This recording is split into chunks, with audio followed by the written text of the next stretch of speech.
Hello, everyone. Welcome back to the channel. Today, we're diving into Wave accounting and learning how to set up invoicing templates. Wave is a free, user-friendly platform perfect for small business owners and freelancers. Let's get started.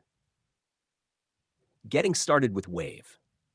Log into your Wave accounting account or create one if you're new to the platform. Once inside, head to the Invoices section from the dashboard, creating an invoicing template. Click Settings and navigate to the Invoice Customization tab. Here, you can personalize your template to reflect your brand. Add your company logo, business name, and contact information for a professional look. Customizing the design. Choose a color scheme and font that match your brand identity. You can also select from predefined layouts to make your invoices visually appealing. Adding default payment terms.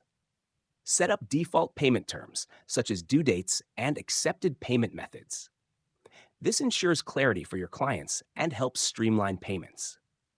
Saving your template. Once satisfied with the design and settings, save your template. It will now be applied automatically whenever you create a new invoice.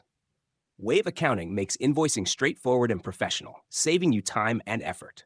Have you tried Wave for invoicing? Share your thoughts in the comments, and don't forget to like and subscribe for more business tips and tutorials. See you in the next one.